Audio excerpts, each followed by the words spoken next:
Cost unit and cost centre എന്നുള്ള concept എന്താന്നുള്ളതാണ് നമ്മൾ നോക്കുന്നത്. ഓക്കെ, അപ്പം നിങ്ങൾ ഡിഗ്രി ക്ലാസ്സുകളിൽ പഠിച്ചിട്ടുള്ള ചെറിയ കൺസെപ്റ്റ് തന്നെയാണ് ഈ കോസ്റ്റ് യൂണിറ്റ് എന്താണ് കോസ്റ്റ് സെന്റർ എന്നുള്ളത്. ഇത് നമ്മൾ നോക്കാം. The main function of costing is to ascertain cost per unit of output. Each economic activity has to be measured in identifiable unit, which may be serve as the basis of accounting. Such unit for the purpose of costing may be as follows: unit of product or a group of product, a unit of operating service, unit of time, unit of weight, unit of measurement. Thus, a cost unit is a unit of product or service or time in relation to which cost may be ascertained or expressed. In other words, cost unit is unit of measurement of cost.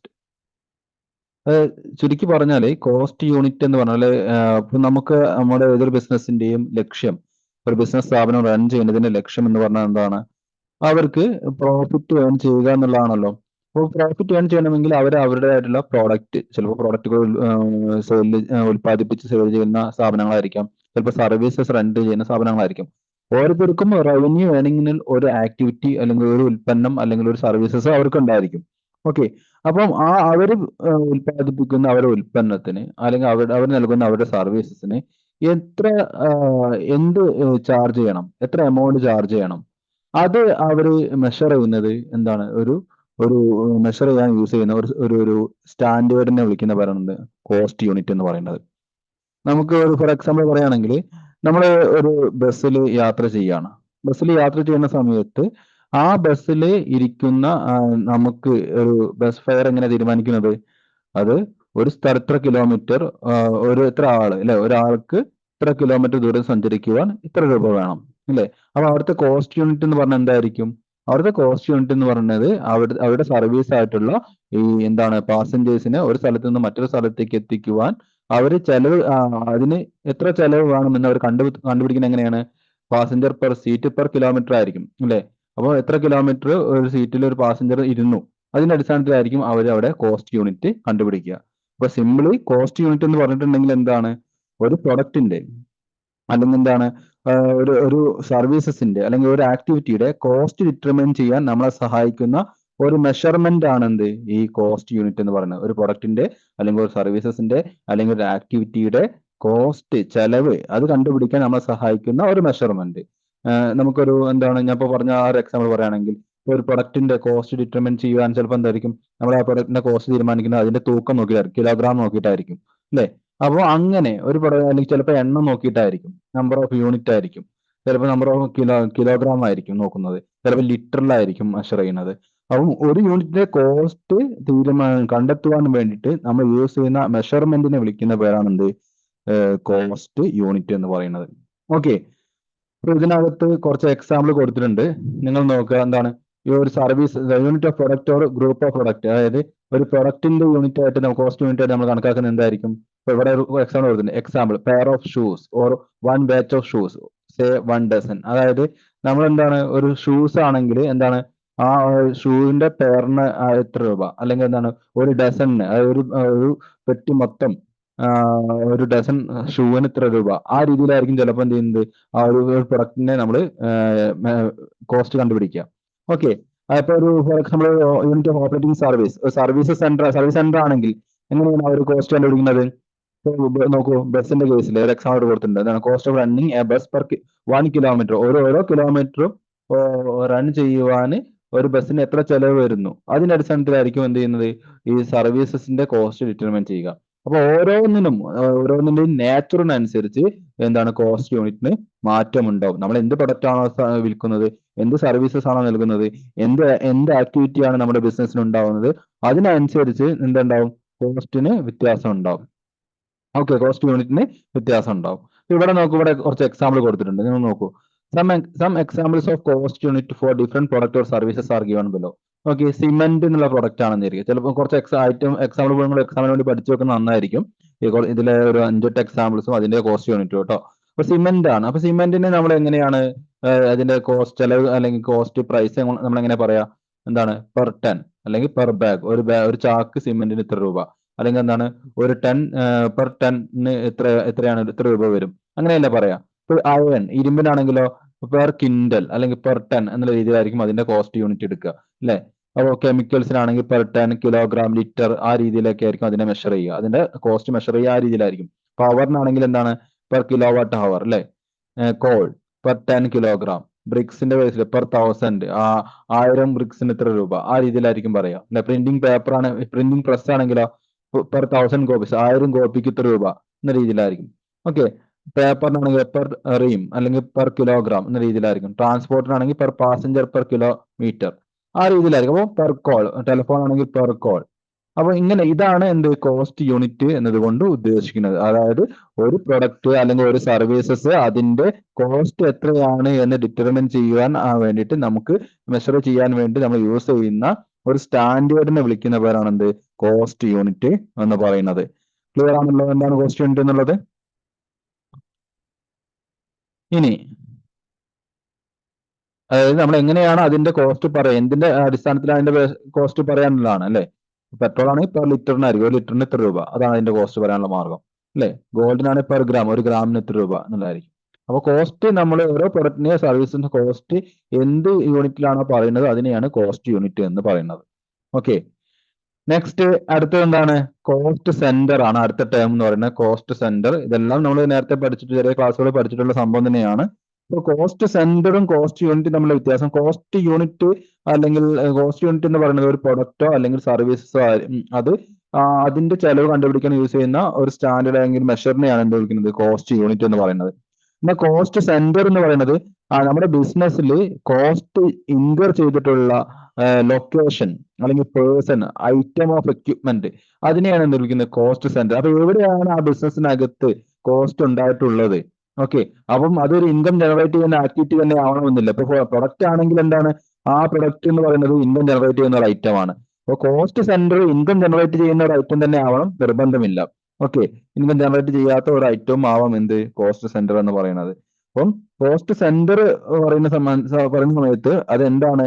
ആ ബിസിനസ്സിനകത്ത് cost incur ചെയ്യുന്നത്, എവിടെയാണ് cost ഉണ്ടാവുന്നത്? ചിലപ്പോൾ ഒരു വ്യക്തിയായിരിക്കും അവിടെ cost ഉണ്ടാക്കുന്നത്. ചിലപ്പോൾ എന്തായിരിക്കും ചില ലൊക്കേഷൻസ്, അതായത് ഫാക്ടറിയിലായിരിക്കും നമുക്ക് കോസ്റ്റ് ഉണ്ടാവുന്നത് അല്ലെ. ചിലപ്പോൾ എന്താ ചില ഐറ്റം ആയിരിക്കും, ചില മിഷനറീസിൽ നിന്നുണ്ടാവും നമുക്ക് കോസ്റ്റ് ഉണ്ടാവുന്നത്. ഓക്കെ. അപ്പൊ എന്തിൽ നിന്നാണോ ആ ബിസിനസ്സിനകത്ത് കോസ്റ്റ് ഉണ്ടാകുന്നത് അതിനെയാണ് കോസ്റ്റ് സെന്റർ എന്ന് പറയുന്നത്. ചിലപ്പോൾ ഡിപ്പാർട്ട്മെന്റ് ആവാം, ചിലപ്പോൾ എന്താവാം ചില ചില ഫങ്ഷൻസ് ആവാം. ഓക്കെ. പിന്നെന്താവാം ചില ലൊക്കേഷൻ ആവാം, ചില പേഴ്സൺ ആവാം. ഇതിനെയൊക്കെയാണ് എന്ത് കോസ്റ്റ് സെന്റർ എന്നതുകൊണ്ട് ഉദ്ദേശിക്കുന്നത്. അപ്പൊ കോസ്റ്റ് സെന്റർ ഇതിന്റെ ഉപയോഗം എന്താണ്? അതിൽ കോസ്റ്റ് സെന്റർ നമ്മൾ ഐഡന്റിഫൈ ചെയ്യുന്നതിനുള്ള ഗുണം എന്താണ്? നമുക്ക് ഏത് പ്രോസസ്സിൽ നിന്നാണ് അല്ലെങ്കിൽ ഏത് ലൊക്കേഷനിൽ നിന്നാണ് ഏത് എക്യുപ്മെന്റിൽ നിന്നാണ് നമുക്ക് നമ്മുടെ ബിസിനസ്സിന് ഈ ചെലവ് ഉണ്ടായിട്ടുള്ളത് എന്ന് മനസ്സിലാക്കാൻ കഴിഞ്ഞാൽ നമുക്ക് മേ ബി എന്താണ് ആ കോസ്റ്റ് നമുക്ക് കൺട്രോൾ ചെയ്യാൻ പറ്റും അല്ലെ. നമുക്ക് ഇപ്പൊ എ എന്ന് പറഞ്ഞ വ്യക്തി എന്താണ് ആ സ്ഥാപനത്തിൽ ബി എന്ന വ്യക്തിയേക്കാൾ കൂടുതൽ ചെലവുണ്ടാക്കുന്നുണ്ട് എങ്കിൽ അതിനുള്ള കാരണം എന്താണെന്ന് മനസ്സിലാക്കി നമുക്ക് അതിലൊരു കൺട്രോൾ കൊണ്ടുവരാൻ സാധിക്കും. ഓക്കെ. അപ്പൊ ഈ കോസ്റ്റ് സെന്റർ ഐഡന്റിഫൈ ചെയ്യുന്നതിന്റെ മെയിൻ ഉദ്ദേശം എന്ന് പറഞ്ഞെങ്കിൽ എന്താണ്? കോസ്റ്റ് കൺട്രോൾ ആണ്. കോസ്റ്റ് കൺട്രോൾ ചെയ്യുക എന്നുള്ളതാണ് ഈ കോസ്റ്റ് സെന്റർ ഐഡന്റിഫിക്കേഷന്റെ ഉദ്ദേശം എന്ന് പറയുന്നത്. നമ്മൾ നേരത്തെ പറഞ്ഞ കോസ്റ്റ് യൂണിറ്റിന്റെ ഐഡന്റിഫിക്കേഷന്റെ എന്തിനാണ് കോസ്റ്റ് യൂണിറ്റ് നമ്മൾ കണ്ടുപിടിക്കുന്നത്? കോസ്റ്റ് യൂണിറ്റ് കണ്ടുപിടിക്കുന്നതിന്റെ ഉദ്ദേശം നമുക്ക് ആ ഒരു ഐറ്റത്തിന്റെ, ആ ഒരു പ്രൊഡക്റ്റിന്റെ, ആ ഒരു കോസ്റ്റ് ഒബ്ജക്റ്റിന്റെ സെല്ലിംഗ് പ്രൈസോ അല്ലെങ്കിൽ അതിന്റെ ചെലവ് എത്ര വരുന്നുണ്ട് എന്ന് കണ്ടുപിടിക്കാൻ വേണ്ടിയിട്ടാണ് നമ്മൾ കോസ്റ്റ് യൂണിറ്റ് ഉപയോഗിക്കുന്നത്. അതുകൊണ്ടാണ് നമ്മൾ ഒരു കിലോഗ്രാമിന് ഇത്ര രൂപ ചെലവ് വരുന്നു, ഒരു ചാക്കിന് ഇത്ര രൂപ വരുന്നു എന്ന് പറയുന്നത് എന്താണ്? അത് അങ്ങനെ മെഷർ ചെയ്യാൻ വേണ്ടിയിട്ടാണ് നമ്മൾ കോസ്റ്റ് യൂണിറ്റ് ഉപയോഗിക്കുന്നത്. കോസ്റ്റ് സെന്റർ ആ സ്ഥാപനത്തിനകത്ത് ഈ ചെലവുകൾ ഉണ്ടാക്കുന്ന ഏരിയ ഏതാണെന്ന് ഐഡന്റിഫൈ ചെയ്താലേ നമുക്ക് എന്ത് ചെയ്യാൻ സാധിക്കുള്ളൂ? കോസ്റ്റ് കൺട്രോൾ സാധ്യമാവുള്ളൂ. അപ്പൊ അതിന് വേണ്ടിയാണ് നമ്മൾ കോസ്റ്റ് സെന്റർ ഐഡന്റിഫൈ ചെയ്യുന്നത്. ഓക്കെ. കോസ്റ്റ് സെന്റർ മനസ്സിലായല്ലോ? നോക്കൂ, കോസ്റ്റ് സെന്ററിന്റെ എക്സാമ്പിൾ പറയുന്നത് താഴെ പറയുന്ന രീതിയിലാണ് കോസ്റ്റ് സെന്റർ ഉണ്ടാവാം. ലൊക്കേഷൻ എന്ന് പറയുമ്പോൾ എന്താണ്? ഫാക്ടറി ആവാം, ഡിപ്പാർട്ട്മെന്റ് ആവും, ഓഫീസ് ആവാം, വെയർ ഹൗസ് ആവാം, സ്റ്റോർ ആവാം, സെയിൽസ് ഡിപ്പാർട്ട്മെന്റ് ആവും, എക്സെട്ര. അതുപോലെ തന്നെ പേഴ്സൺ ആണെങ്കിൽ ആ പേഴ്സൺ സെയിൽസ്മാൻ ആവും കോസ്റ്റ് ഉണ്ടാക്കുന്നത്. മെഷീൻ ഓപ്പറേറ്റർ കോസ്റ്റ് ജനറേറ്റ് ചെയ്യാൻ സാധ്യതയുണ്ട്. കസ്റ്റമേഴ്സ് ഇവരൊക്കെയാണ് കോസ്റ്റ് ജനറേറ്റ് ചെയ്യുന്ന പേഴ്സൺസ് എന്ന രീതിയിൽ പറയാൻ പറ്റുക. പിന്നെ എക്യുപ്മെന്റ്സ് ആണെങ്കിലോ മെഷീൻസ്, കാറ്, ട്രക്ക് തുടങ്ങിയൊക്കെ കോസ്റ്റ് ഉണ്ടാക്കുന്ന മെഷീൻ എക്യുപ്മെന്റ്സ് ആണ്. ഓക്കെ. ഇനി നോക്കൂ ടൈപ്പ് ഓഫ് കോസ്റ്റ് സെന്റേഴ്സ്. പലതരത്തിൽ കോസ്റ്റ് സെന്റേഴ്സ് ഉണ്ട്. എന്താണ്? പ്രോസസ് കോസ്റ്റ് സെന്റർ ഉണ്ട്, പ്രൊഡക്ഷൻ കോസ്റ്റ് സെന്റർ ഉണ്ട്, ഓപ്പറേഷൻ കോസ്റ്റ് സെന്റർ ഉണ്ട്, സർവീസ് കോസ്റ്റ് സെന്റർ ഉണ്ട്. ഇതൊക്കെ എന്താണ്, പേര് തന്നെ വ്യക്തമാണ് എന്താണ്. അതായത് കോസ്റ്റ് സെന്റർ എന്ന് പറഞ്ഞാൽ കോസ്റ്റ് ജനറേറ്റ് ചെയ്യുന്ന ഏരിയയാണ് കോസ്റ്റ് സെന്റർ എന്ന് ഉദ്ദേശിക്കുന്നത്. അപ്പോൾ പ്രോസസ് കോസ്റ്റ് സെന്റർ എന്തായിരിക്കും?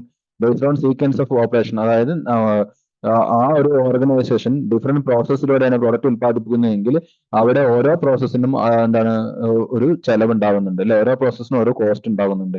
അപ്പോൾ ആ ഓരോ പ്രോസസ്സിനെയാണ് അവിടുത്തെ പ്രോസസ് കോസ്റ്റ് സെന്റർ എന്ന് ഉദ്ദേശിക്കുന്നത്. ഓരോരോ പ്രോസസ്സുകളെയാണ്. പ്രൊഡക്ഷൻ കോസ്റ്റ് സെന്റർ എന്ന് പറയുന്നത് ഉൽപ്പാദനം നടത്തുന്ന ആ ഏരിയ എന്ന് പറഞ്ഞാൽ ഫാക്ടറി ആയിരിക്കും അവിടുത്തെ പ്രൊഡക്ഷൻ കോസ്റ്റ് സെന്റർ എന്ന് പറഞ്ഞാൽ. പിന്നെ ഓപ്പറേഷൻ കോസ്റ്റ് സെന്റർ എന്ന് പറഞ്ഞാൽ എന്തായിരിക്കും? Various operations involved in the production പ്രോസസ്സുമായി ബന്ധപ്പെട്ട് മറ്റു പല ആക്ടിവിറ്റീസ് നടക്കുന്ന ഏരിയയാണ് എന്ത് ഓപ്പറേഷൻ കോസ്റ്റ് സെന്റർ എന്നതുകൊണ്ട് ഉദ്ദേശിക്കുന്നത്. അതുപോലെ തന്നെ സർവീസ് കോസ്റ്റ് സെന്റർ ഉണ്ടാവാം. അതെന്താണ്? ഈ നമ്മുടെ മെയിൻ പ്രൊഡക്ഷൻ ആക്ടിവിറ്റിയെ സപ്പോർട്ട് ചെയ്യുന്ന, അതായത് ഓഫീസ് ആൻഡ് അഡ്മിനിസ്ട്രേറ്റീവ് ആക്ടിവിറ്റീസ് ഉണ്ടാവുമല്ലോ, അത്തരം ആക്ടിവിറ്റീസിന് വരുന്ന കോസ്റ്റിനെയാണ് സർവീസ് കോസ്റ്റ് സെന്റർ എന്നതുകൊണ്ട് ഉദ്ദേശിക്കുന്നത്. അപ്പൊ ഇത്രയാണ് 4 ടൈപ്പ് കോസ്റ്റ് സെന്റേഴ്സ് ആണ് പ്രധാനമായിട്ടും ഉള്ളത്. ഓക്കെ, ഇനി നോക്കൂ. Identification or selection of cost center depend on the nature and type of industry. The identification of cost center help us in. അതായത് കോസ്റ്റ് സെന്ററിന്റെ ഐഡന്റിഫിക്കേഷൻ നമ്മളെ എന്തിനൊക്കെ സഹായിക്കും എന്നാണ് പറയുന്നത്. അപ്പോൾ ഒരു ഓർഗനൈസേഷന്റെ ടൈപ്പിനനുസരിച്ച്, ഓർഗനൈസേഷന്റെ നാച്ചറിനനുസരിച്ച് എല്ലാ ഓർഗനൈസേഷനിലും എന്താണ് ഒരേപോലത്തെ കോസ്റ്റ് സെന്റർ ആയിരിക്കില്ല ഉണ്ടാവുക അല്ലെ. പ്രൊഡക്ഷൻ കൂടുതലായിട്ട് ഫോക്കസ് ചെയ്യുന്ന ആ ഒരു ഓർഗനൈസേഷനെ സംബന്ധിച്ചിടത്തോളം അവിടുത്തെ കോസ്റ്റ് സെന്റർ എന്ന് പറഞ്ഞാൽ പ്രൊഡക്ഷൻ കോസ്റ്റ് സെന്റർ ആയിരിക്കും. പക്ഷെ സർവീസസ് നൽകുന്ന ഒരു ഓർഗനൈസേഷൻ ആണ് എങ്കിൽ അവിടുത്തെ കോസ്റ്റ് സെന്റർ എന്ന് പറഞ്ഞാൽ സർവീസ് സെന്റർ ആയിരിക്കും അല്ലെ. അപ്പോൾ ഓരോരോ ഓർഗനൈസേഷൻ അനുസരിച്ച് അവിടെ ഉൽപ്പന്നം, അവരുടെ ഔട്ട്പുട്ട് എന്താണോ അതിനനുസരിച്ച് ആ സ്ഥാപനത്തിന്റെ കോസ്റ്റ് സെന്ററുകൾക്ക് വ്യത്യാസം ഉണ്ടാകും. ഓക്കെ, ഇനി കോസ്റ്റ് സെന്ററുകൾ ഐഡന്റിഫൈ ചെയ്ത് കഴിഞ്ഞാൽ എന്താ ഗുണം എന്നുള്ളതാണ്. Identification cost centre helps us in ascertaining the centre wise cost, അതായത് ഓരോ ഡിപ്പാർട്ട്മെന്റ് വൈസ്, ഓരോ സെന്റർ വൈസ് കോസ്റ്റ് എത്ര നമുക്ക് ഐഡന്റിഫൈ ചെയ്യാൻ പറ്റും. Then comparing centre wise cost periodically. അപ്പൊ എന്താണ്, ഒരു 3-4 ഡിപ്പാർട്ട്മെന്റ് ഉണ്ട് എങ്കിൽ നമുക്ക് ആ ഡിപ്പാർട്ട്മെന്റിൽ ഏത് ഡിപ്പാർട്ട്മെന്റ് ആണ് കൂടുതൽ കോസ്റ്റ് ഉണ്ടാക്കുന്നത്, ഏത് ഡിപ്പാർട്ട്മെന്റ് ആണ് കുറവ് ഉണ്ടാക്കുന്നത്, അങ്ങനെ നമുക്ക് ഐഡന്റിഫൈ ചെയ്യാൻ സാധിക്കും. അപ്പം ആര് കാരണമാണ് നമുക്ക് കൂടുതൽ കോസ്റ്റ് ഉണ്ടാകുന്നത് എന്ന് ഐഡന്റിഫൈ ചെയ്ത് കഴിഞ്ഞാൽ അത് നമുക്ക് കൺട്രോൾ ചെയ്യാൻ പറ്റും അല്ലെ. Finding out the major trend of variance, അതായത് വേരിയൻസസിന്റെ കാരണങ്ങൾ. വേരിയൻസസ് എന്നുണ്ടെങ്കിൽ നമുക്കറിയാം ആക്ച്വൽ കോസ്റ്റും അതുപോലെ തന്നെ നമ്മൾ ഓരോരോ ആക്ടിവിറ്റിക്ക് നമ്മുടെ ബിസിനസ് എന്താണ് പ്രഡിക്റ്റ് ചെയ്യുന്ന ഒരു കോസ്റ്റ് ഉണ്ട്, അല്ലെങ്കിൽ ഒരു സ്റ്റാൻഡേർഡ് ഫിക്സ് ചെയ്തിട്ടുണ്ടായിരിക്കും. അപ്പം ആ ഒരു സ്റ്റാൻഡേർഡും ആക്ഷനും തമ്മിലുള്ള വ്യത്യാസത്തിനെയാണ് നമ്മൾ ഈ വേരിയൻസ് എന്നതുകൊണ്ട് ഉദ്ദേശിക്കുന്നത്. അപ്പൊ ആ വേരിയൻസ് ട്രെൻഡ് എങ്ങനെയാണോ, പോസിറ്റീവ് വേരിയൻസ് ആണോ നെഗറ്റീവ് വേരിയൻസ് ആണോ അവിടെ ഉണ്ടാകുന്നത് എന്നുള്ളത് നമുക്ക് കണ്ടെത്താൻ സാധിക്കും. ഓക്കെ, പിന്നെ apply the technique of control to check undesirable or unexpected movement in cost. അതായത് നമ്മുടെ ഓർഗനൈസേഷനകത്ത് ഉണ്ടാകുന്ന എന്താണ് കോസ്റ്റ് ഇൻക്രീസ് ചെയ്യിപ്പിക്കുന്ന അനാവശ്യമായിട്ടുള്ള, അതായത് നമുക്ക് ആ ഒരു ഓർഗനൈസേഷനിൽ അത്തരം ഒരു ആക്ടിവിറ്റി നമുക്ക് ആവശ്യമില്ല. അത്തരം ആവശ്യമില്ലാത്ത ആക്ടിവിറ്റീസ് ഒക്കെ നമുക്ക് ഐഡന്റിഫൈ ചെയ്യാനൊക്കെ എന്ത് സഹായിക്കും? ഈ കോസ്റ്റ് സെന്റർ ഐഡന്റിഫൈ ചെയ്യുന്നതിലൂടെ നമുക്ക് സാധിക്കുമെന്നാണ് അവിടെ പറയുന്നത്. ഓക്കെ, അപ്പം കോസ്റ്റ് യൂണിറ്റ് എന്താണ്, കോസ്റ്റ് സെന്റർ എന്താണ്, ഇപ്പൊ നമ്മൾ നോക്കിയത് അത് രണ്ടാണ്. രണ്ടും ക്ലിയർ ആയിട്ടുണ്ടാവും വിചാരിക്കുന്നു. ഒന്ന് വായിച്ചു നോക്കണം നിങ്ങൾ നോട്ട്. ഇനി അടുത്തത് ഇതിൽ നിങ്ങൾ ചെക്ക് യുവർ പ്രോസസ് എന്ന് പറയുന്ന ഭാഗങ്ങളൊക്കെ നിങ്ങളൊന്ന് ഓരോ യൂണിറ്റും വായിച്ചു നോക്കിയതിന് ശേഷം നിങ്ങൾ ഇതൊക്കെ ആൻസർ ചെയ്ത് നോക്കുക. എക്സാമിന് ഇത്തരത്തിലുള്ള ക്വസ്റ്റ്യൻസ് ഒക്കെ ഉണ്ടാവും. ഡയറക്റ്റ് ക്വസ്റ്റ്യൻസ് ആണ്. നമ്മുടെ ഡിഗ്രി പഠിച്ചതുപോലെ ഏകദേശം അതേപോലെ തന്നെ ഡയറക്റ്റ് ക്വസ്റ്റ്യൻസ് ആണ് ഇതിനകത്ത് വരുന്നത്. ഇൻഡയറക്റ്റ് ആയിട്ടുള്ള ക്വസ്റ്റ്യൻസ് അങ്ങനെയൊന്നും ഇല്ല. അപ്പോൾ ആ രീതിയിൽ നിങ്ങൾ ക്വസ്റ്റ്യൻസ് നിങ്ങൾ പഠിച്ച അതാത് ഏരിയയിൽ നിന്നുള്ള ഭാഗങ്ങളാണ് അതിനകത്ത് വരുന്നത്. അതൊന്ന് നിങ്ങൾ ചെക്ക് ചെയ്ത് നോക്കുക. എത്രത്തോളം നിങ്ങൾക്ക് അറിയാമെന്ന് നിങ്ങൾക്ക് അതിൽ നിന്ന് മനസ്സിലാവും. ഓക്കെ, ഇവിടെ നോക്കൂ. State whether each of the following statement is true or false നോക്കി നിങ്ങൾ. Variable cost remain fixed per unit but varies direct proportion to the volume of output. ഇത് ശരിയാണോ? Variable cost remain fixed per unit, അതായത് variable cost എപ്പോഴും എന്താണ് per unit fixed ആയിരിക്കും. പക്ഷെ എന്താണ് വാരിയസ് മാറ്റമുണ്ടാകും. Direct proportion to the volume of output, അതായത് ഉൽപാദനത്തിന്റെ അളവിനനുസരിച്ച് അതിന്റെ ടോട്ടലില് മാറ്റം ഉണ്ടാകും എന്നാണ് പറയുന്നത്. അത് ശരിയാണോ തെറ്റാണോ? True or false? എന്താ ആൻസർ? നമ്മൾ പഠിച്ചതാണ് അത്. വാരിയബിൾ നമ്മൾ ക്ലാസിഫിക്കേഷൻ ഓഫ് കോസ്റ്റിംഗ് പഠിച്ചിട്ടുണ്ടായിരുന്നു. ആ ഏരിയയിൽ variable cost, semi variable cost, fixed കോസ്റ്റിനെ കുറിച്ചൊക്കെ പറഞ്ഞിട്ടുണ്ടായിരുന്നു. അപ്പോൾ നിങ്ങൾ പഠിച്ചിട്ടുണ്ടെങ്കിൽ നിങ്ങൾക്ക് മനസ്സിലാവും അത് ശരിയാണ് അല്ലെ. Variable cost per unit fixed ആണ്, എന്താണ് ടോട്ടലാണ് മാറ്റം ഉണ്ടാകുന്നത്. അപ്പൊ അത്തരം നിങ്ങൾ പഠിച്ചതിൽ എത്രത്തോളം പുരോഗമനം ഉണ്ട് എന്നുള്ളത് നിങ്ങൾക്ക് ഇതൊന്ന് സ്വയം ഒന്ന് വർക്കൗട്ട് ചെയ്ത് നോക്കുക കേട്ടോ. ഇനി next term element of cost. കോസ്റ്റിനെ നമുക്ക് പ്രധാനമായിട്ടും 3 എലമെന്റ് ആയിട്ട് തരംതിരിക്കാം. ഒന്ന് മെറ്റീരിയൽ കോസ്റ്റ്, ലേബർ കോസ്റ്റ്, പിന്നെ എക്സ്പെൻസസ് എന്നിങ്ങനെ തിരിക്കാം. ഓക്കെ, അതിനെ തന്നെ നമുക്ക് രണ്ടായിട്ട് ക്ലാസിഫൈ ചെയ്യാം. ഓക്കെ, ഡയറക്റ്റ് ഇൻഡയറക്റ്റ് എന്നിങ്ങനെ നമുക്ക് ക്ലാസിഫൈ ചെയ്യാം. ഡയറക്റ്റ് മെറ്റീരിയൽ എന്ന് പറയും, ഡയറക്റ്റ് ലേബർ എന്ന് പറയും, ഡയറക്റ്റ് എക്സ്പെൻസ് എന്ന് പറയും. ഇൻഡയറക്റ്റ് മെറ്റീരിയൽ എന്ന് പറയും, ഇൻഡയറക്റ്റ് ലേബർ എന്ന് പറയും, ഇൻഡയറക്റ്റ് എക്സ്പെൻസസ് എന്ന് പറയും. ഇതൊക്കെ നമുക്ക് ഒരുപാട് കേട്ട് പരിചയമുള്ള ടേംസ് ആണ്. ഓക്കെ, അപ്പൊ നമുക്ക് ഇനി ഡയറക്റ്റ് കോസ്റ്റുകൾ എന്ന് പറഞ്ഞാൽ എന്തായിരിക്കും എന്നുള്ളത് ആദ്യം ഞാൻ ചുരുക്കി പറയാം. നിങ്ങൾ അതൊന്ന് വായിച്ച് നോക്കിയാൽ മതി. ഞാൻ ചുരുക്കി പറയാൻ സംഭവങ്ങൾ എന്താണെന്നുള്ളത് കേട്ടോ. അപ്പൊ ഡയറക്റ്റ് കോസ്റ്റ് എന്നത് കൊണ്ട് ഉദ്ദേശിക്കുന്നത് എന്താണ്? ഡയറക്റ്റ് കോസ്റ്റ് കൊണ്ട് ഉദ്ദേശിക്കുന്നത് ഒരു പ്രോഡക്റ്റ് അല്ലെങ്കിൽ ഒരു സർവീസസ് അത് ഉൽപ്പാദിപ്പിക്കുന്നതിലേക്ക് നമുക്ക് ഡയറക്ട്ലി ഐഡന്റിഫൈ അല്ലെങ്കിൽ ഡയറക്ട്ലി ഇൻക്വയർ ചെയ്തിട്ടുള്ള കോസ്റ്റിനെ വിളിക്കുന്ന പേരാണ് ഡയറക്റ്റ് കോസ്റ്റ് എന്ന് പറയുന്നത്. ഒരു പ്രൊഡക്റ്റ് അല്ലെങ്കിൽ ഒരു സർവീസസ് അത് അതിന്റെ ഉൽപാദനത്തിന് അല്ലെങ്കിൽ ആ സർവീസസ് റെൻഡർ ചെയ്യുവാൻ വേണ്ടി നമുക്ക് ഡയറക്ട്ലി ഇൻവോൾവ് ആയിട്ടുള്ള കോസ്റ്റുകളെ വിളിക്കുന്ന പേരാണ് ഡയറക്റ്റ് കോസ്റ്റ് എന്നതുകൊണ്ട് ഉദ്ദേശിക്കുന്നത്. ഓക്കെ, അപ്പൊ ഡയറക്റ്റ് കോസ്റ്റിനെ ഇതൊക്കെയാണ് ഇവിടെ പറയുന്നുണ്ട്. ഡയറക്റ്റ് മെറ്റീരിയൽ, ഡയറക്റ്റ് മെറ്റീരിയൽ ഉണ്ട്, ഇൻഡയറക്റ്റ് മെറ്റീരിയൽ ഉണ്ട്. അപ്പൊ ഡയറക്റ്റ് മെറ്റീരിയൽ എന്താ നോക്കൂ. ആദ്യം മെറ്റീരിയൽ എന്താ നോക്കൂ. എന്താ material? The term material refers to those commodity which are used as raw material, component or consumable for manufacturing a product. ഒരു പ്രൊഡക്റ്റ് ഉൽപ്പാദിപ്പിക്കുവാൻ വേണ്ടി നമ്മൾ ഉപയോഗിക്കുന്ന റോ മെറ്റീരിയൽ, അതിനുപയോഗിക്കുന്ന മറ്റ് കോമ്പോണൻസ്, കൺസ്യൂമബിൾസ്, ഇതിനെയൊക്കെയാണ് എന്ത് വിളിക്കുന്നത്? മെറ്റീരിയൽസ് എന്നതുകൊണ്ട് ഉദ്ദേശിക്കുന്നത്. അപ്പോൾ in other words, the substance from which product is made is known as material. എന്ത് ഉപയോഗിച്ചാണ് നമ്മൾ ഒരു പ്രൊഡക്റ്റ് ഉൽപ്പാദിപ്പിക്കുന്നത് അതിനെയാണ് എന്ത് വിളിക്കുന്നത്? മെറ്റീരിയൽ എന്ന് വിളിക്കുന്നത്. മെറ്റീരിയൽസ് രണ്ട് തരത്തിലുണ്ട്, ഡയറക്റ്റ് മെറ്റീരിയലും അതുപോലെ തന്നെ ഇൻഡയറക്റ്റ് മെറ്റീരിയലും. ഇനി ഡയറക്റ്റ് മെറ്റീരിയൽ എന്ന് പറഞ്ഞാൽ എന്തായിരിക്കും? All material which become an integral part of the finished product and which can be conveniently assigned to a specific physical unit is termed as direct material. അതായത് ഒരു പ്രൊഡക്റ്റിന്റെ ഫിസിക്കൽ പാർട്ട്, ഒരു പ്രൊഡക്റ്റിന്റെ major പാർട്ടായിട്ട് വഹിക്കുന്ന physical unit എന്താണോ അതിനെ വിളിക്കുന്ന പേരാണ് direct material എന്ന് പറയുന്നത്. അതായത് നമ്മളൊരു പ്രൊഡക്റ്റ് ഉൽപ്പാദിപ്പിക്കുകയാണെങ്കിൽ ഇപ്പോൾ പഞ്ചസാരയാണ് നമ്മൾ ഉൽപ്പാദിപ്പിക്കുന്നതെങ്കിൽ അവിടുത്തെ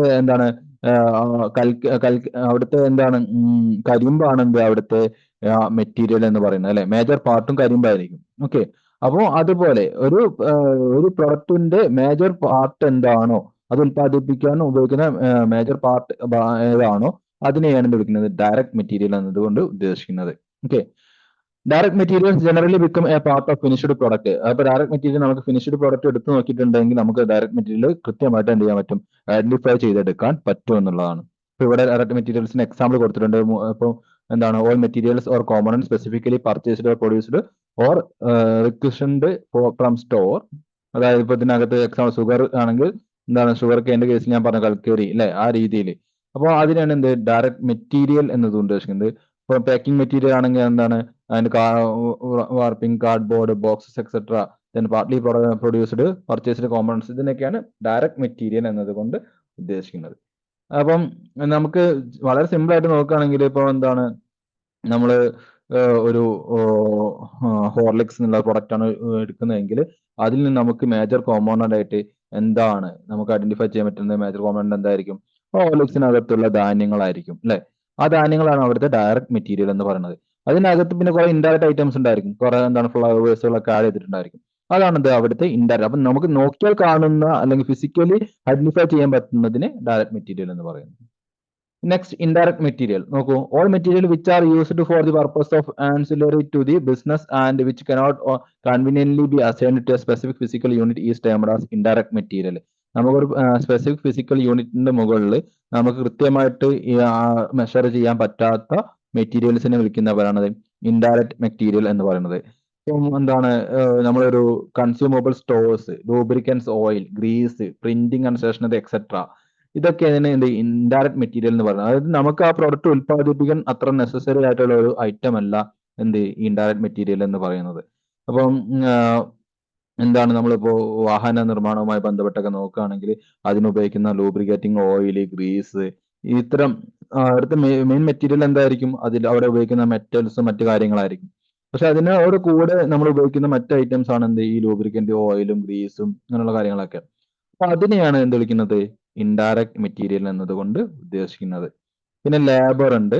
ലേബറും ഇതേ രീതിയിൽ പറയുകയാണെങ്കിൽ ലേബർ എന്താണ്?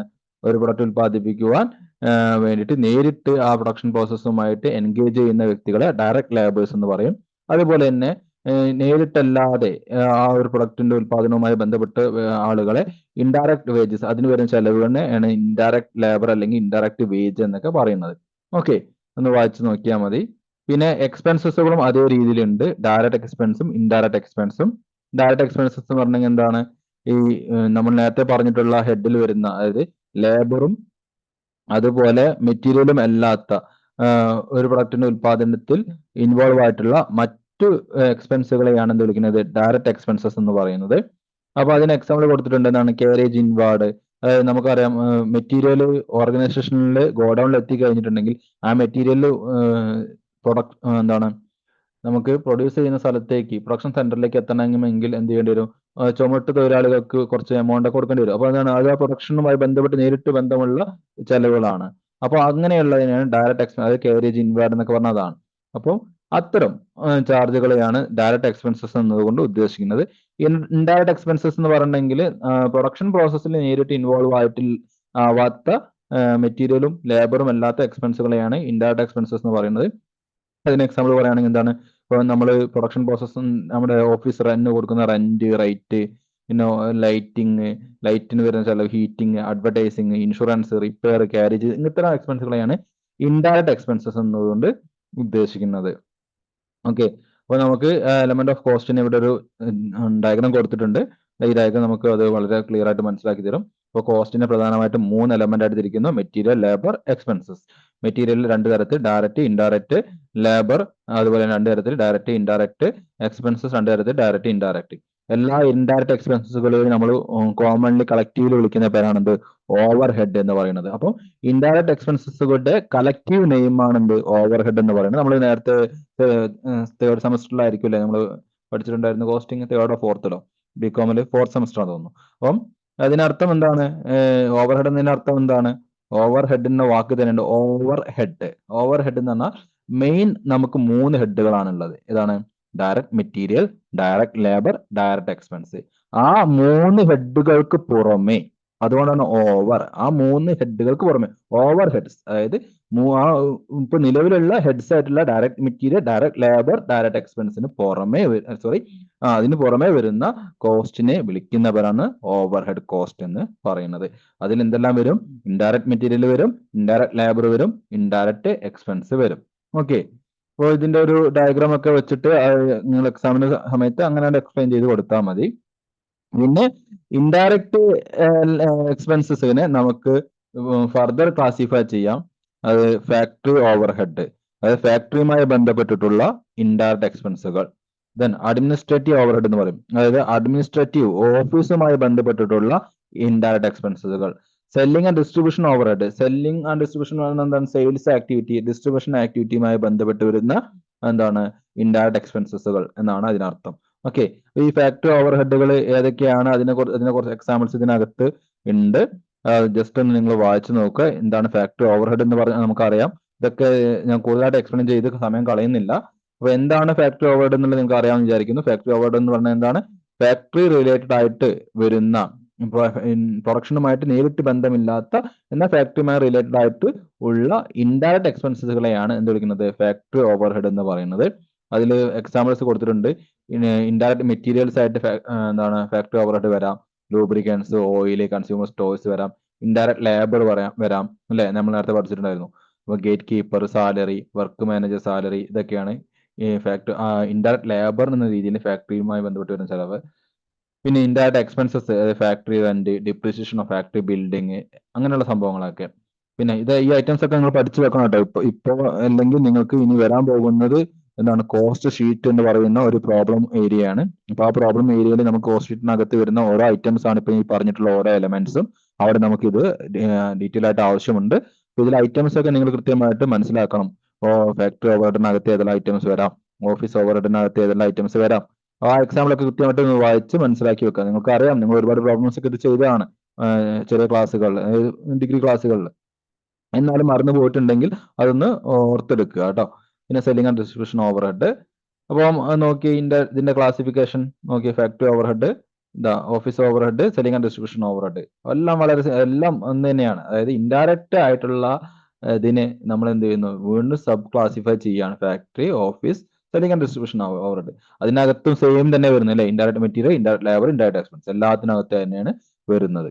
അപ്പം നിങ്ങൾ ഒന്ന് മുകളിൽ പഠിച്ചിട്ടുള്ള ഒന്ന് തന്നെ പഠിച്ചു വെച്ചാൽ മതി. ബാക്കിയൊക്കെ നിങ്ങൾ സ്മാർട്ട് വർക്കാണ്. എല്ലാം എന്താണ്, ഹാർഡ് വർക്ക് ചെയ്യുക. ഓരോന്നും നിങ്ങൾ സെപ്പറേറ്റ് കാണാതെ പഠിക്കുന്നതിന് പകരം ഒരേ കണ്ടന്റ് തന്നെ അതേ പല ഹെഡിനകത്ത് കൃത്യമായിട്ട് എഴുതാൻ പഠിക്കണം. ആ രീതിയിൽ എഴുതിയ ഫലിപ്പിക്കുക എന്നുള്ളതാണ്.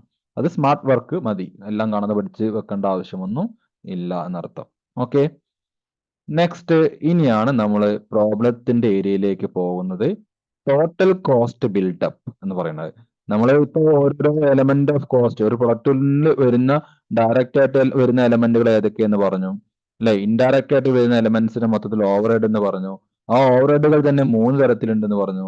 ഓഫീസുമായി അല്ല, ഫാക്ടറിയുമായി ബന്ധപ്പെട്ട ഓവർ ഹെഡ് ഉണ്ടെന്ന് പറഞ്ഞു ആദ്യം. ഓഫീസുമായി ബന്ധപ്പെട്ട ഓവർ ഹെഡ് ഉണ്ടെന്ന് പറഞ്ഞു. സെയിൽസ് ആൻഡ് ഡിസ്ട്രിബ്യൂഷനുമായി ബന്ധപ്പെട്ട ഓവർ ഹെഡ് എന്ന് പറഞ്ഞു. അപ്പം ഇതെല്ലാം കൂടി ചേർന്നിട്ട്, ഇതൊക്കെ നമ്മൾ സെപ്പറേറ്റ് കോസ്റ്റിനെ നമ്മൾ സബ് ഡിവൈഡ് ചെയ്ത് പറയാണ്. ഇതെല്ലാം കൂടി ചേർന്നിട്ടാണ് ആ പ്രൊഡക്റ്റിന്റെ ടോട്ടൽ കോസ്റ്റ് വരുന്നത് അല്ലെ. നമ്മൾ പ്രൊഡക്റ്റിന്റെ ടോട്ടൽ കോസ്റ്റ് കണ്ടുപിടിക്കുന്ന സമയത്ത് ജസ്റ്റ് ഡയറക്റ്റ് മെറ്റീരിയലും ഡയറക്റ്റ് ലേബറും ഡയറക്റ്റ് എക്സ്പെൻസ് മാത്രം കൂട്ടിയിട്ടാണ് ടോട്ടൽ കോസ്റ്റ് കണ്ടുപിടിക്കുക. അല്ല, കാരണം അത് മാത്രം കൂട്ടി നമ്മൾ ടോട്ടൽ കോസ്റ്റ് കണ്ടുപിടിച്ച് അതിന്റെ മുകളിൽ പ്രോഫിറ്റ് ആഡ് ചെയ്ത് നമ്മൾ പ്രൊഡക്റ്റ് വിപണിയിലേക്ക് എത്തിച്ചു കഴിഞ്ഞാൽ നമുക്ക് വരുന്ന മറ്റ് കോസ്റ്റുകളൊന്നും എന്താ റിക്കവർ ചെയ്യാനുള്ള എമൗണ്ട് നമുക്ക് കിട്ടില്ല, ജനറേറ്റ് ചെയ്യാൻ സാധിക്കില്ല. അപ്പൊ എന്ത് ചെയ്യണം, എല്ലാം കൂട്ടിച്ചേർന്നിട്ടുള്ള ഈ പറയുന്ന ഡയറക്റ്റും ഇൻഡയറക്റ്റും ആയിട്ടുള്ള എല്ലാം കൂട്ടിയതിന് ശേഷം കിട്ടുന്നതാണ് നമ്മുടെ ടോട്ടൽ കോസ്റ്റ് എന്ന് പറയുന്നത്. അപ്പൊ ടോട്ടൽ കോസ്റ്റ് എന്തെല്ലാം ചേർന്നതാണ് ടോട്ടൽ കോസ്റ്റ് എന്ന് പറയുന്നത്? ടോട്ടൽ കോസ്റ്റ് എന്ന് പറയുന്നത് പ്രൈം കോസ്റ്റും ഓവർ ഹെഡ് കോസ്റ്റും കൂടി ചേർന്നതാണ് എന്ത്, ടോട്ടൽ കോസ്റ്റ് എന്ന് പറയുന്നത്. അപ്പൊ എന്താണ് പ്രൈം കോസ്റ്റ്? പ്രൈം കോസ്റ്റ് എന്ന് പറയണമെങ്കിൽ എന്താണ് നോക്കി, പ്രൈം കോസ്റ്റ് എന്തുകൊണ്ട് ഉദ്ദേശിക്കുന്നത്, prime cost it consist of cost of material, എന്താണ്, it consist of cost of direct material, direct labour, direct expense. അതായത് പ്രൈം കോസ്റ്റ് എന്നതുകൊണ്ട് ഉദ്ദേശിക്കുന്നത് direct material, direct labour, direct expense ഇതെല്ലാം കൂട്ടിച്ചേർത്തതിന് വിളിക്കുന്നവരാണ് പ്രൈം കോസ്റ്റ് എന്ന് പറയുന്നത്. ഒരു പ്രൊഡക്റ്റുമായി ബന്ധപ്പെട്ടിട്ട് ഡയറക്ട്ലി റിലേറ്റഡ് ആയിട്ടുള്ള എക്സ്പെൻസസുകളുടെ ടോട്ടലിനെ വിളിക്കുന്ന പേരാണ് പ്രൈം കോസ്റ്റ് എന്നതുകൊണ്ട് ഉദ്ദേശിക്കുന്നത് അല്ലെ. Prime cost plus over head ആണ് ഒരു പ്രൊഡക്റ്റിന്റെ ടോട്ടൽ കോസ്റ്റ് എന്ന് പറയുന്നത്. ഓവർ ഹെഡുകൾ എന്ന് പറഞ്ഞാൽ നമ്മൾ ഓൾറെഡി നേരത്തെ പഠിച്ചിട്ടുണ്ട്. ഓവർ ഹെഡുകളെ നമ്മൾ 3ആയിട്ട് ക്ലാസിഫൈ ചെയ്യുന്നുണ്ട്. ഫാക്ടറി കോസ്റ്റ്, പിന്നെന്താണ്, അല്ലെങ്കിൽ എന്താണ് ഓവർ ഹെഡുകൾ പറയുന്നത്, factory over head, administrative overhead, selling and distribution over head എന്നിങ്ങനെ 3 തരത്തിൽ നമുക്ക് ഓവർ ഹെഡ് വരുന്നുണ്ട്. അപ്പൊ രണ്ടാമത്തെ കാറ്റഗറി എന്ന് പറയുന്നത് പ്രൈം കോസ്റ്റ് ആണ്. ഈ പ്രൈം കോസ്റ്റ് ഒന്നാമത്തെ കാറ്റഗറി എന്ന് പറയുന്നത് പ്രൈം കോസ്റ്റ് ആണ്. രണ്ടാമത്തെ കാറ്റഗറി എന്ന് പറയുന്നത് ഫാക്ടറി കോസ്റ്റ് അല്ലെങ്കിൽ വർക്ക് കോസ്റ്റ് എന്ന് വിളിക്കും. ഓക്കെ, നിങ്ങൾ കോസ്റ്റ് ഷീറ്റിനകത്ത് ഇത് ഡീറ്റെയിൽ ആയിട്ട് പിന്നെ പഠിക്കുന്നുണ്ട്. രണ്ടാമത്തെ കാറ്റഗറി ഇതാണ്, ഫാക്ടറി കോസ്റ്റ് അല്ലെങ്കിൽ വർക്ക് കോസ്റ്റ്. ഈ 2 ടേമും അതിനുണ്ട്, അപ്പോൾ ശ്രദ്ധിക്കണം. അത് അപ്പൊ എന്താണ് ഫാക്ടറി കോസ്റ്റ്? ഫാക്ടറി കോസ്റ്റ് എന്ന് പറയുന്നുണ്ടെങ്കിൽ നമ്മുടെ പ്രൈം കോസ്റ്റിനോട് കൂടി, അവിടെ ഒരു ഇത് കാണാം, നിങ്ങൾക്ക് ഒരു ഇക്വേഷൻ കാണാം. അപ്പോൾ പ്രൈം കോസ്റ്റിനോട് കൂടി ഫാക്ടറി ഓവർ ഹെഡുകൾ ചേർത്ത് കഴിഞ്ഞാൽ കിട്ടുന്നതാണ് എന്ത്, വർക്ക് കോസ്റ്റ് എന്ന് പറയുന്നത്. അപ്പൊ ഫാക്ടറി ഓവർ ഹെഡുകൾ ഏതൊക്കെയാണ്? ഫാക്ടറി ഓവർ ഹെഡുകൾ നമ്മൾ ഓൾറെഡി പഠിച്ചിട്ടുണ്ടെന്നാണ്. ഫാക്ടറിയുമായി ബന്ധപ്പെട്ടുള്ള ഇൻഡയറക്റ്റ് ലേബർ, ഫാക്ടറിയുമായി ബന്ധപ്പെട്ടുള്ള ഇൻഡയറക്റ്റ് മെറ്റീരിയൽ, ഫാക്ടറിയുമായി ബന്ധപ്പെട്ടുള്ള ഇൻഡയറക്റ്റ് എക്സ്പെൻസസുകൾ, ഇതെല്ലാം അത് ഫാക്ടറിയുമായി ബന്ധപ്പെട്ട ഫാക്ടറി ഡിപ്രീഷിയേഷൻ, ഫാക്ടറി റെന്റ്, ഇതൊക്കെയാണ് ഫാക്ടറി ഓവർ ഹെഡ് എന്ന് പറയുന്നത്. ഓക്കെ, ഫോർമാൻ സാലറി, ഇങ്ങനെയുള്ള സംഭവങ്ങളൊക്കെ. അപ്പോൾ ഇങ്ങനെ ഫാക്ടറിയുമായി ബന്ധപ്പെട്ടിട്ടുള്ള ഇൻഡയറക്റ്റ് ലേബറും ഇൻഡയറക്റ്റ് എക്സ്പെൻസസും ഇൻഡയറക്റ്റ് മെറ്റീരിയലും എല്ലാം ചേർന്ന ഫാക്ടറി ഓവർ ഹെഡ് കിട്ടും. ആ ഫാക്ടറി ഓവർ ഹെഡും പ്രൈം കോസ്റ്റും കൂടിയും ആഡ് ചെയ്ത് കഴിഞ്ഞാൽ നമുക്ക് എന്ത് കിട്ടും? നമുക്ക് ഫാക്ടറി കോസ്റ്റ് അല്ലെങ്കിൽ വർക്ക് കോസ്റ്റ് കിട്ടുമെന്നാണ് പറയുന്നത്. ഓക്കെ, അടുത്ത് എന്ന് പറയുന്നത് എന്താണ്? കോസ്റ്റ് ഓഫ് പ്രൊഡക്ഷൻ ആണ്. കോസ്റ്റ് ഓഫ് പ്രൊഡക്ഷൻ എന്നതുകൊണ്ട് ഉദ്ദേശിക്കുന്നത് എന്താണ്? കോസ്റ്റ് ഓഫ് പ്രൊഡക്ഷൻ എന്നതുകൊണ്ട് ഉദ്ദേശിക്കുന്നത് ഈ വർക്ക് കോസ്റ്റ് നമ്മൾ ഓൾറെഡി കണ്ടുപിടിച്ചിട്ടുള്ള ഒരു കോസ്റ്റ് ഉണ്ട്. ഇപ്പോൾ prime cost plus factory over head add ചെയ്ത് കഴിഞ്ഞാൽ എന്ത് കിട്ടി? വർക്ക് കോസ്റ്റ് അല്ലെങ്കിൽ ഫാക്ടറി കോസ്റ്റ് കിട്ടി. ആ ഫാക്ടറി കോസ്റ്റിനോട് കൂടി മൂന്നാമത്തെ രണ്ടാമത്തെ ഓവർ ഹെഡ് ആയിട്ടുള്ള office and administrative overhead, അതായത് ഓഫീസുമായി ബന്ധപ്പെട്ടിട്ട് വരുന്ന ഇൻഡയറക്റ്റ് ലേബറും ഇൻഡയറക്റ്റ് എക്സ്പെൻസും ഇൻഡയറക്റ്റ് മെറ്റീരിയൽസും, ഓഫീസുമായി ബന്ധപ്പെട്ട indirect labour, indirect material, indirect expense, ഇതെല്ലാം ചേർന്നാൽ എന്താ എന്ത് കിട്ടും? Office and administrative overhead കിട്ടും. ആ ഓഫീസ് ആൻഡ് അഡ്മിനിസ്ട്രേറ്റീവ് ഓവർ ഹെഡും ഫാക്ടറി കോസ്റ്റും കൂടി ആഡ് ചെയ്ത് കഴിഞ്ഞാൽ നമുക്ക് എന്ത് കിട്ടും? കോസ്റ്റ് ഓഫ് പ്രൊഡക്ഷൻ കിട്ടും എന്നാണ് പറയുന്നത്. Cost of production. ഓക്കെ, ഈ കോസ്റ്റ് ഓഫ് പ്രൊഡക്ഷനോട് കൂടി എന്ത് ചെയ്യണം? നമ്മൾ ഇനി ഇതിന്റെ വീണ്ടും ഒരു സബ് ഡിവിഷൻ, ടോട്ടൽ കോസ്റ്റിന് മുമ്പ് വേറെ സബ് ഡിവിഷനും കൂടി ഇതിനകത്ത് വരുന്നുണ്ട്. അത് ഞാൻ പറഞ്ഞുതരാം. നിങ്ങളുടെ സിലബസിന് അല്ലെങ്കിൽ ടെക്സ്റ്റ് ബുക്കിൽ ആ പോയിന്റ് അവർ കാണുന്നില്ല.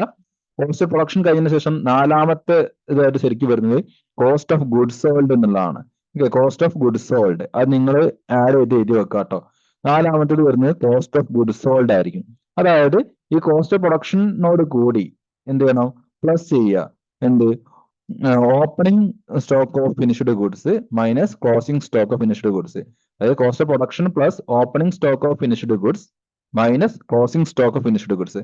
അപ്പോൾ കിട്ടുന്ന ഒരു ആൻസർ ഉണ്ടായിരിക്കും.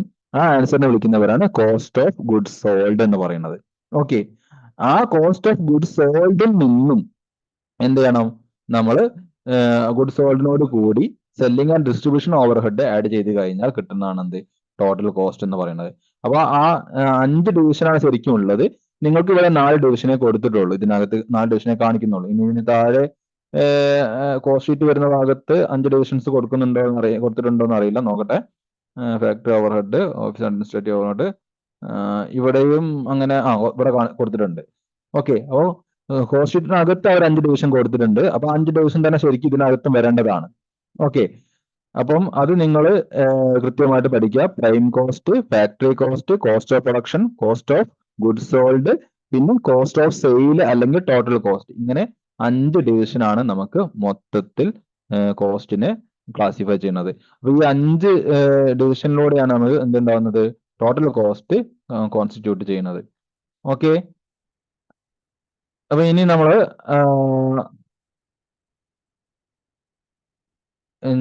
യെസ്, വരിക എന്താണ് റിപ്പീറ്റ് ചെയ്യേണ്ടത്? Prime cost, factory cost, cost of production, total cost. ഇതിൽ ഏതാണ്? കോസ്റ്റ് ഓഫ് ഗുഡ്സ് സോൾഡ് ആണ് റിപ്പീറ്റ് ചെയ്യേണ്ടത്. അപ്പൊ പ്രൈം കോസ്റ്റ് ഒന്നുകൂടി പറയുകയാണെങ്കിൽ, ഒന്നുകൂടി പറയാം. യെസ്, ഒന്നുകൂടി പറയാം. ഈ പ്രൈം കോസ്റ്റ് പറഞ്ഞു എല്ലാ ഡയറക്റ്റ് ഐറ്റംസും കൂട്ടിച്ചേർത്താൽ കിട്ടുന്നതിനെയാണ് പ്രൈം കോസ്റ്റ് എന്ന് പറയുന്നത്. പ്രൈം കോസ്റ്റിനോട് കൂടി ഫാക്ടറി ഓവർ ഹെഡ് ആഡ് ചെയ്ത് കഴിഞ്ഞാൽ വർക്ക് കോസ്റ്റ് അല്ലെങ്കിൽ ഫാക്ടറി കോസ്റ്റ് കിട്ടും. ഫാക്ടറി കോസ്റ്റിനോട് കൂടി എന്ത് ചെയ്യണം? Office and administrative over head add ചെയ്ത് കഴിഞ്ഞാൽ നമുക്ക് കോസ്റ്റ് ഓഫ് പ്രൊഡക്ഷൻ കിട്ടും. ഈ കോസ്റ്റ് ഓഫ് പ്രൊഡക്ഷനോട് കൂടി നമ്മൾ എന്ത് ആഡ് ചെയ്യുക? Add opening finished goods then less closing finished goods. add opening finished goods less closing finished goods. അത് ചെയ്ത് കഴിഞ്ഞാൽ നമുക്ക് എന്ത് കിട്ടും? അത് ചെയ്ത് കഴിഞ്ഞാൽ നമുക്ക് കോസ്റ്റ് ഓഫ് ഗുഡ്സ് സോൾഡ് കിട്ടും. കോസ്റ്റ് ഓഫ് ഗുഡ്സ് സോൾഡ് നാലാമത്തെ കാറ്റഗറി അതാണ് ശരിക്കും, കോസ്റ്റ് ഓഫ് ഗുഡ്സ് സോൾഡ്. ആ കോസ്റ്റ് ഓഫ് ഗുഡ്സ് സോൾഡിൽ നിന്നും കോസ്റ്റ് ഓഫ് ഗുഡ്സ് സോൾഡിനോട് കൂടി selling and distribution over head add ചെയ്ത് കഴിഞ്ഞാൽ നമുക്ക് കിട്ടുന്നതാണ് ടോട്ടൽ കോസ്റ്റ് അല്ലെങ്കിൽ കോസ്റ്റ് ഓഫ് സെയിൽ എന്ന് പറയുന്നത്. ഓക്കെ, അപ്പൊ ഇത്രയും ഈ 5 ഘട്ടങ്ങൾ ചേർന്ന് കിട്ടുന്ന ആൻസറിനെയാണ് നമ്മൾ എന്ത് വിളിക്കുന്നത്? കോസ്റ്റ് ഓഫ് സെയിൽ അല്ലെങ്കിൽ ടോട്ടൽ കോസ്റ്റ് എന്നത് കൊണ്ട് ഉദ്ദേശിക്കുന്നത്. ഓക്കെ, അപ്പൊ അതിന്റെ ഒരു ഡയഗ്രാം ഇവിടെ കൊടുത്തിട്ടുണ്ട്. ഡയഗ്രാം നോക്കുക. നമ്മളിപ്പോ പറഞ്ഞത് തന്നെ ഡയഗ്രാം ബേസിൽ അവിടെ കൊടുത്തതാണ്. അപ്പൊ ഇങ്ങനെ 5 സ്റ്റെപ്സ് കഴിഞ്ഞാൽ നമുക്ക് കിട്ടുന്നതാണ് കോസ്റ്റ് ഓഫ് സെയിൽ എന്ന് പറയുന്നത്. അപ്പൊ ടോട്ടൽ കോസ്റ്റ് ഇങ്ങനെയാണ് കോൺസ്റ്റിറ്റ്യൂട്ട് ചെയ്തിട്ടുള്ളത്. ഓക്കെ, അപ്പൊ ഇവിടെ കൊടുത്തത് prime cost, work cost, cost of production, cost of sale. നാലാമത്തിൽ തീർന്നു, പക്ഷെ 5 എണ്ണം ഉണ്ട്. ആ 5 എണ്ണം ആക്കി തന്നെ നിങ്ങൾ നോട്ട് ചെയ്തുമ്പോൾ എഴുതുക. Prime cost, work cost, cost of production, cost of goods sold, cost of sale, അങ്ങനെ ആക്കി എഴുതുക കേട്ടോ. ഓക്കെ, അപ്പൊ ബാക്കി നമുക്ക് കോസ്റ്റ് ഷീറ്റുമായി ബന്ധപ്പെട്ട ആ ഏരിയ നമുക്ക് അടുത്ത ദിവസം നമുക്ക് നോക്കാം. അപ്പൊ ഇത്രയും ഭാഗങ്ങൾ നിങ്ങൾ പഠിച്ചു വരിക. കോസ്റ്റ് ഷീറ്റ് ഇതിന്റെ എന്താണ് സ്റ്റേറ്റ്മെന്റ്, ഇപ്പൊ നമ്മൾ പറഞ്ഞതിനെ സ്റ്റേറ്റ്മെന്റ് രൂപത്തിൽ പറയുന്നതാണ് കോസ്റ്റ് ഷീറ്റ് എന്ന് പറയുന്നത്. പക്ഷെ നമ്മുടെ ടൈം ഏകദേശം 2 മിനിറ്റോട് ഇപ്പൊ സ്റ്റോപ്പ് ആവും. അതുകൊണ്ട് നമുക്ക് അടുത്ത ദിവസം അത് നോക്കാം, എന്താണ് കോസ്റ്റ് ഷീറ്റ് എന്നുള്ളത്. ഓക്കെ, ഓക്കെ അല്ലേ? ഇനി എന്തെങ്കിലും ഡൗട്ടുകളൊക്കെ ഉണ്ടെങ്കിൽ ഗ്രൂപ്പിൽ ചോദിച്ചാൽ മതി കേട്ടോ. ആരും ചോദിക്കാറില്ല.